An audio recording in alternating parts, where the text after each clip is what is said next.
Di dalam ilmu hukum, kalau Anda belajar legal philosophy, ada satu buku yang ditulis oleh, judul bukunya itu Homo Sacre, manusia suci, oleh Agamben.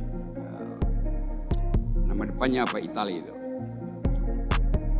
Ya Agamben namanya itu, oleh Agamben.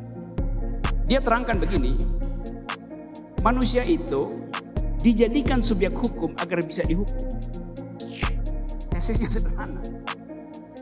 Jadi Anda di dalam keadaan natural, di dalam romantisme Rousseau, Anda itu setara. Begitu masuk di dalam kehidupan hukum, Anda menjadi tidak setara.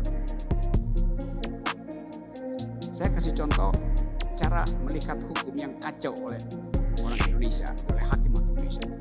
Bahkan di tempat universitas Anda itu, Unair. Diucapkan terus-menerus equality before the law. Equality before. Apa tuh equality before the law? Kesamaan di depan hukum. Kesamaan di depan hukum. Kita semua sama di depan hukum itu. Catatannya siapa? John Locke. Kacau. John Locke nggak begitu idenya.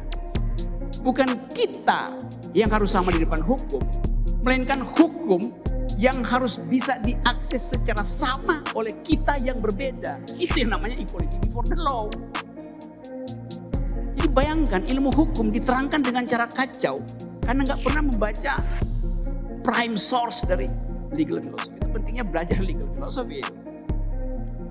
Persamaan yang nggak bisa saya dengan Pak Muldoko tidak sama di depan hukum karena akses kita pada hukum itu berbeda. Nggak ada soal. Tapi hukum harus sama untuk kita akses. Kita yang berbeda harus punya akses yang sama terhadap hukum yang satu. Itu yang namanya equality before the law.